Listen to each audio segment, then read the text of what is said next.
அஸ்ஸலாமு அலைக்கும் வரஹ்மத்துல்லாஹி வபரகாத்துஹு. சூரத்துல் ஹுமஜா. இந்த சூறாவுடைய கருத்துக்களும் விவாதங்களை பற்றியும் பார்க்கலாம். அதுக்கு முன்னாடி என் சேனலை சப்ஸ்கிரைப் பண்ணாதவங்க சப்ஸ்கிரைப் பண்ணுங்கள். அதே மாதிரி என் வீடியோஸ்க்கு லைக் போடுங்க. இந்த சூறா மக்காவில் இறக்கப்பட்டது.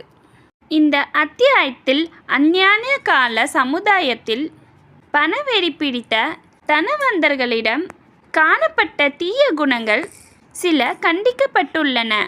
இந்த இழிகுணத்தை எடுத்துரைத்த பின்னர் இந்த குணநடத்தை உடையவர்களின் கதி மறுமையில் எப்படி இருக்கும் என்று கூறப்பட்டுள்ளது.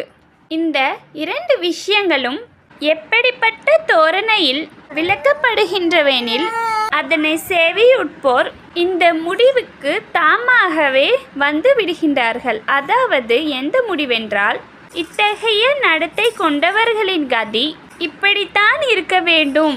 ஏனெனில் உலகில் இத்தகைய நடத்தை உடையவர்களுக்கு தண்டனை எதுவும் கிட்டுவதில்லை என்பதை மட்டுமன்றி அவர்கள் மேலும் முன்னேறி வருவதையே நாம் காண்பதால் மறுமை நாள் வருவதும் தண்டிக்கப்படுவதும் தவிர்க்க முடியாததாகும்.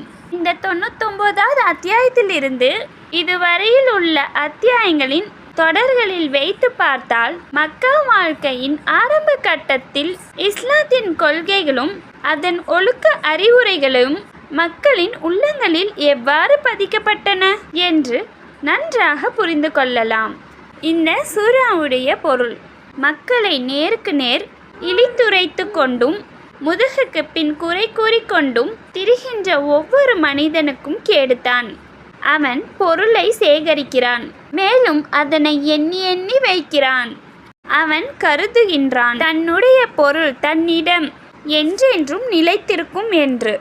அவ்வாறன்றி சிதைத்து சின்ன பின்னமாகுகின்ற ஓரிடத்தில் அவன் வீசி எறியப்படுவான்.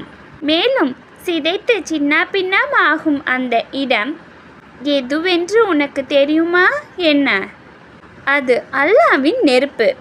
அதி உக்கிரமாக மூட்டப்பட்டிருக்கின்றது. இதயங்கள் வரை சென்று பரவுகின்றது. நிச்சயமாக அதனை கொண்டு அவர்கள் சூழப்பட்டு மூடப்படுவார்கள். உயரமான தூண்களில் அவர்கள் கட்டப்பட்ட நிலையில்.